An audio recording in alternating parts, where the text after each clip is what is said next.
So we are back here on the Choose954 podcast, episode 30, with my dear friend Dr. Jennie Trocchio from the Southside Cultural Arts School and Cultural Center here in downtown Fort Lauderdale, right next to Hardy Park off Andrews Avenue. If you didn't know about Choose954, we started a social movement to cultivate culture and community here in Broward County, where I'm from, in an effort to keep you guys in the know with all the great things that are going on within the arts, culture, and community. So the point of the podcast is to connect you with incredible people like her doing amazing things in the community. We have quite a few things to tell you about. So without much further ado, Dr. Jennie T, why don't you tell us a little bit about yourself? Sure. Well, first and foremost, thank you for having me.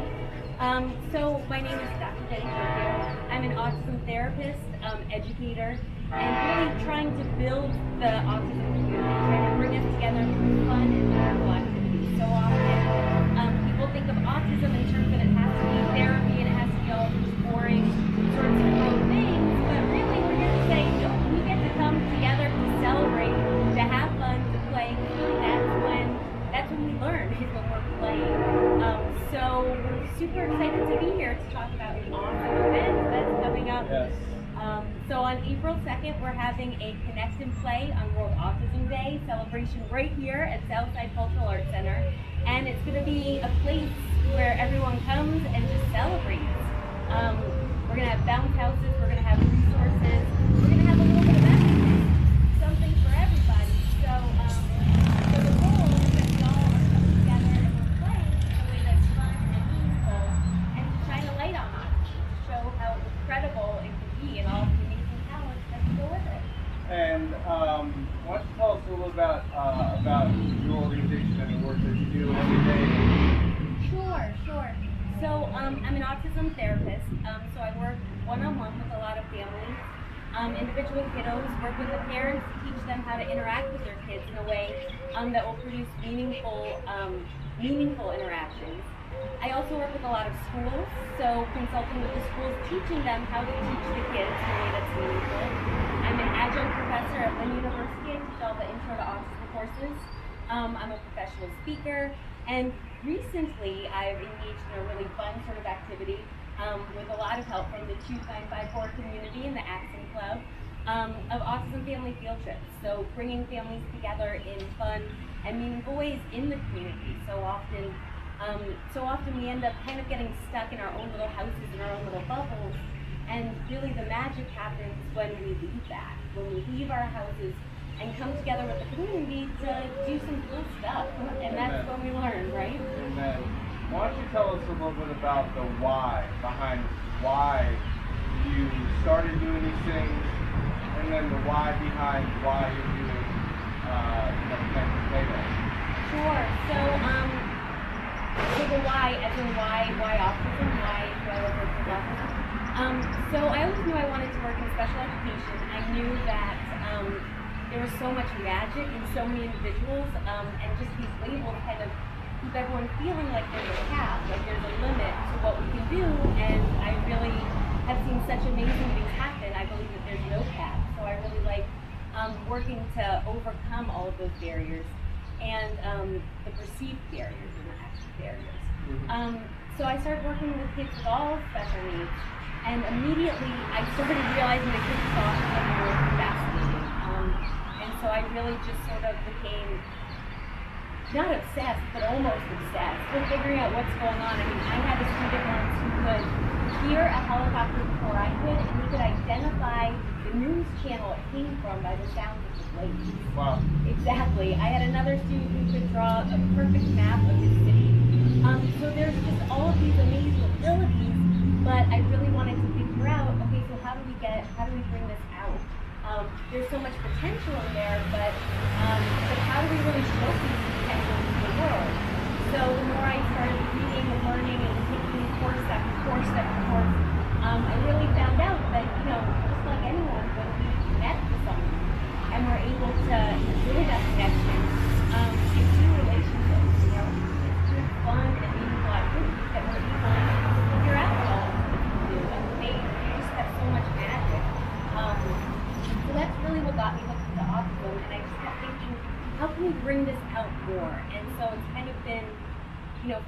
15 plus years, that's been my mission, is how can we, help each child rise to their full potential, because their full potential is just, it's mind-blowing. Amazing. It's so amazing. Where did you get your start in terms of education?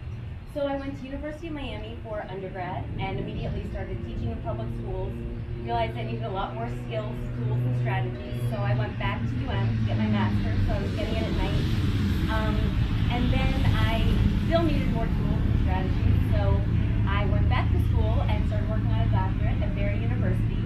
And through that process, I was also taking elective other courses, and that's when I discovered developmental coaching, which is really the belief that we don't learn through drills, we don't learn through worksheets. No one's learning style is worksheets. And so that really sort of changed everything about how I think about autism, how I relate to autism. So then in 2008, I actually teamed up with some awesome parents to start a school for kids with autism in Hollywood, Florida. And I was there for about 7 years, and then really left with the intention of spreading not correct, but just approaches that work, spreading things that work. Awesome. And how do you integrate arts and culture and community into your work? Well, I just think, like I said before, I feel like so often people feel like we have to be in this bubble. People think that the progress happens in these little rooms with closed doors and worksheets and all these foreign things, and that's not where learning happens. Learning happens when we're seeing and doing amazing things with other people, and we happen to live in like the coolest city in the world where there's stuff to do everywhere. So why not bring everyone together? Ultimately, it's good for the kids, it's good for the parents, it's good for everyone when we make connections around cool, meaningful activities. Amen. So before we dive in more into the cool and meaningful activities, why don't you tell them a little bit how we met? Sure. So we met, actually it's a cool story. So I work out of a shared workspace right now called Pipeline, and there was this talk about arts in the community, and Evan was the moderator. Thank you. I was saying narrator. Incorrect. Moderator. And so we got there, and it was just this incredible forum where all of these professionals in the arts and community and culture industries were talking about what they were doing and how they're using arts and culture to connect people. And I just started thinking, but wait, but this is what we need in the autism world too. And it just, set off this spark of what else is happening in the community that I don't know about. And the answer was a lot. There were some really cool things happening. So then I remember Evan mentioned like 6 different events or organizations that we should follow to be more part of the community. And I'm a note taker, so I took out my notebook and writing everything down and followed all of them. And each event was better than the next. And so I just think there's something here, There's something to getting us all together and out of our houses and enjoying Fort Lauderdale. And that event was what's since become an annual event. It's a panel discussion on arts, culture, the creative economy here in Fort Lauderdale, in greater Fort Lauderdale. We're going to be coming up on our 3rd year annual discussion very soon here, probably in May.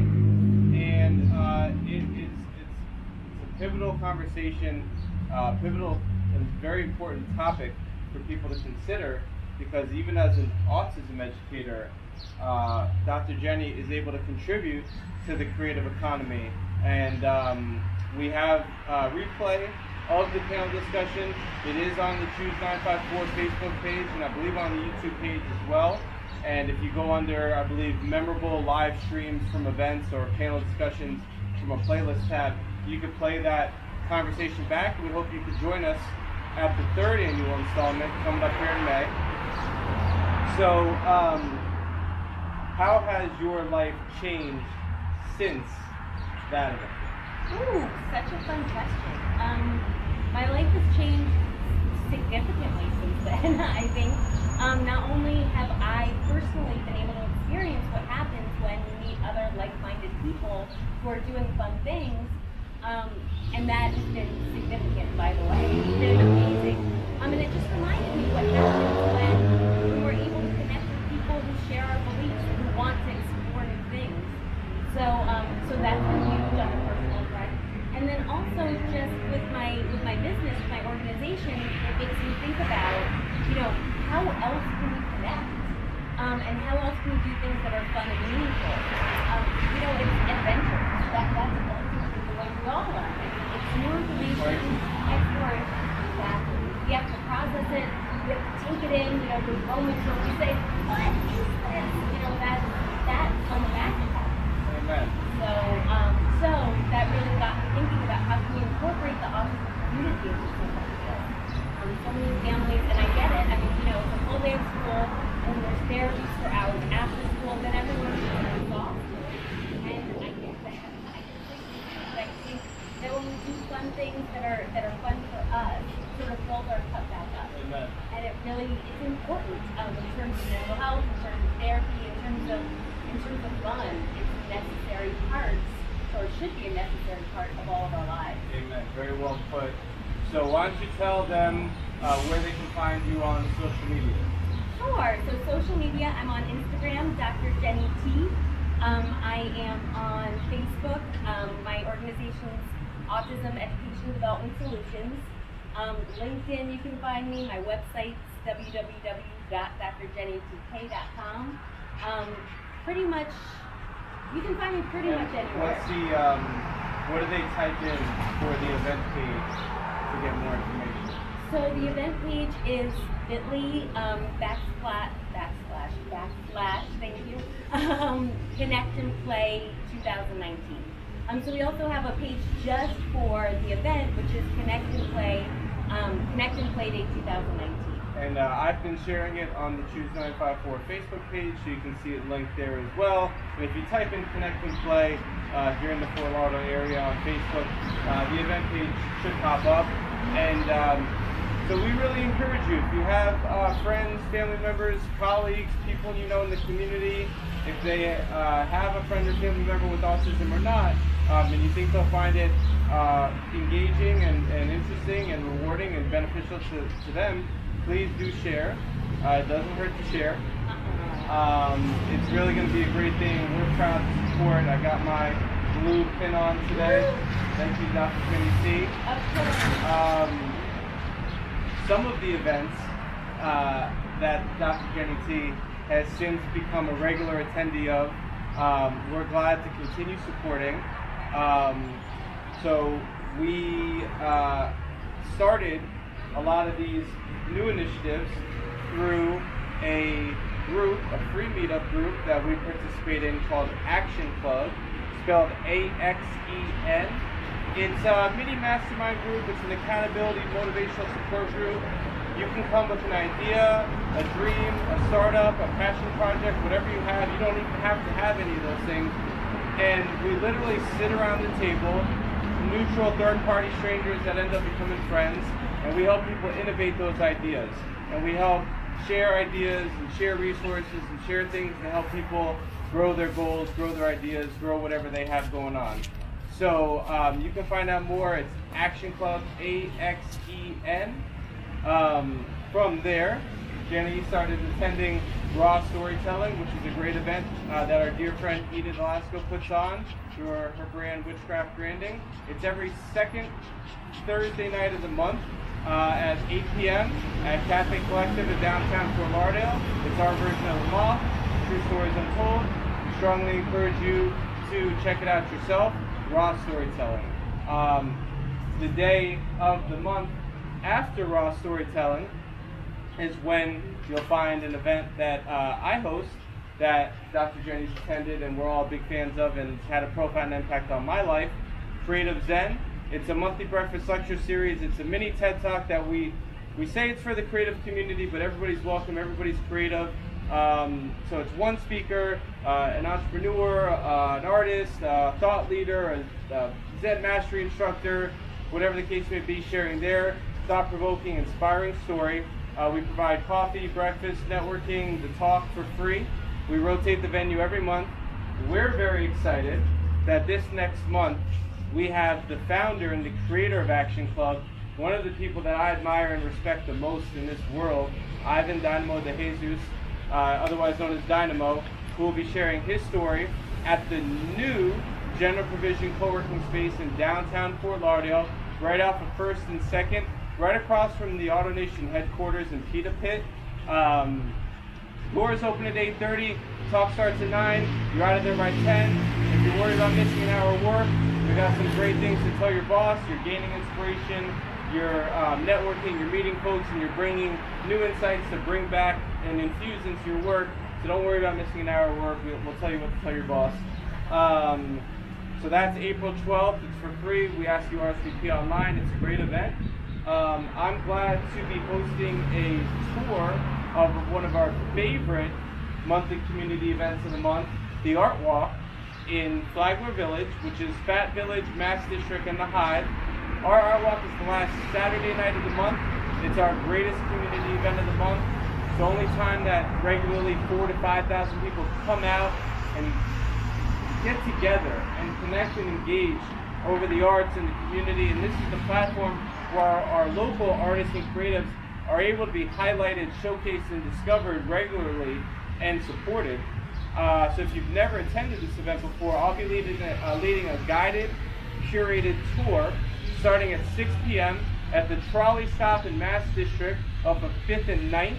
If you type in monthly Fort Lauderdale Art Walk on Facebook, it's going to pop up with the new Choose954 curated tour. It's free. I put a suggested donation on there of $20 because I'm going to take time out of my life to do it and promote it and run Facebook ads and all those things. And it'll be worth it. And it'll be worth it. So I'm going to take you around and introduce you to all the artists that I've established relationships with. You can hear their stories, explore and engage and connect with their work. So we encourage you to join us March 30th, 6 p.m. at the trolley stop in Mass District behind the Sears on Federal and Sunrise. And the last good one I have to share with you, we're very, very, very proud and excited to be participating in an Earth Day beach cleanup with another gentleman I very, very sincerely admire and respect, Patsy Pastor of Celebration of the Seas. He's one of the creative geniuses behind the Riptide Music Festival and the conservation village that they have there. He reached out to connect with our 1,000 Mermaids Artificial Reef project to invite us to participate in a beach cleanup that he's doing with Barry Levy's Fort Lauderdale Beach Sweep on Earth Day at the Marriott Harbor Beach Resort in Fort Lauderdale. It's going to be in the morning time, and we hope, if all things go well with the weathers and permits and everything, that we might be actually deploying our 1,000 Mermaid Artificial Reef modules for the first time on Earth Day, which would be a really great thing. If you want to find out more, don't hesitate to reach out to me, Evan Snow, at EvanSnow13 on Instagram, at Choose954. I'm an open book. We look forward to having you join us April 2nd. April 2nd. And can I just say one last thing? Please. Thank you so much. So I love that when you're talking about the creative that morning, how there's so many excuses about why we don't, you know. And so April 2nd is a Tuesday. It's a Tuesday night from 4:30 to 8. And so many people say, no, but it's a school night, but it's our routine, it's all the things. But it is also World Autism Awareness Day. The one day when every landmark across the globe lights up blue to shine a light on autism. And so I just can't help but think, if there's one day that we all just say, you know what, play and fun and connecting is more important than anything else, it's April 2nd. So, and if you can't come, at the very least, put a blue light bulb in somewhere. And again, we're shining a light on differences, on celebrating differences, on celebrating neurodiversity. And how boring would the world be if we were all exactly the same, right? So I just want to say that. Thank you so much. Thank you. Hope to see you on April 2nd. Yes, and support your local autism educators. She's doing great work in the community. And if you want to find out more, please don't hesitate to reach out to Dr. Jennie, one of the kindest souls that we know, love, and appreciate. And thank you for joining us on the podcast. Of course. This was such an honor. Thank you so Awesome. much. Cheers.